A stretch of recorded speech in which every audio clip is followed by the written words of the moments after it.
All right, there's a lot of buzz around a new film out this weekend that depicts a real-life, racially charged nightmare. In today's Entertainment City, our third and final chat with the stars of Detroit. Hey, y'all, why don't you police outside right now? It was very hard for me to decompress coming off a set sometime. I would have to check myself and realize that, okay, this officer's not bad. He may be a good officer. I can't look at him like that. But I've been sitting in this thing for 12 hours on set, hearing all these crazy things. Now let's not be stupid in this situation. You think we're bluffing?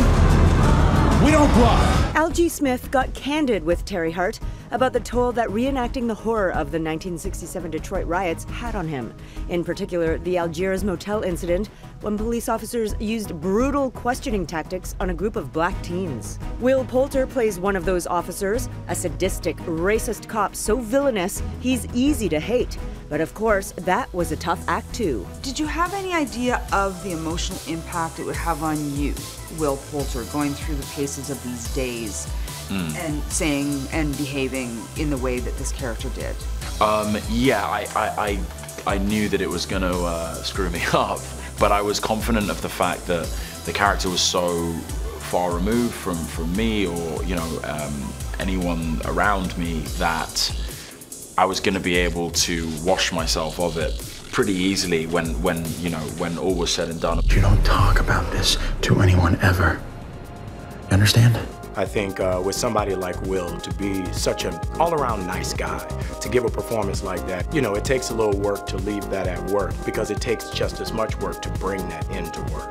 And, you know, it's nothing that a nice dinner and a few jokes can't fix. Maybe a glass of wine. And a nice glass of wine. Nobody, well, I would like to think people don't desire to play a part like this, but, you know, the desire is actually to be a part of something that's bigger than yourself, to contribute to a bigger idea.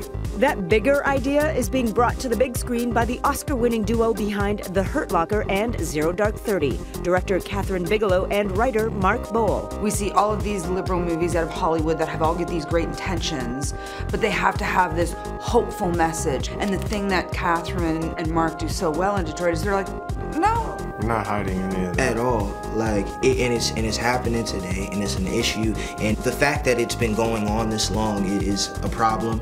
And this is the kind of film that really draws those comparisons. I think we were all always aware of that being a really important part of our responsibility in telling this story, is that these are issues that have not gone away. It's like no punches are being held. This is straight in your face. You gotta deal with it. Police! I'm just going to assume you're all criminals. It looks amazing. Detroit currently has a 96% rating on Rotten Tomatoes, so you don't want to miss it. It hits theaters tomorrow.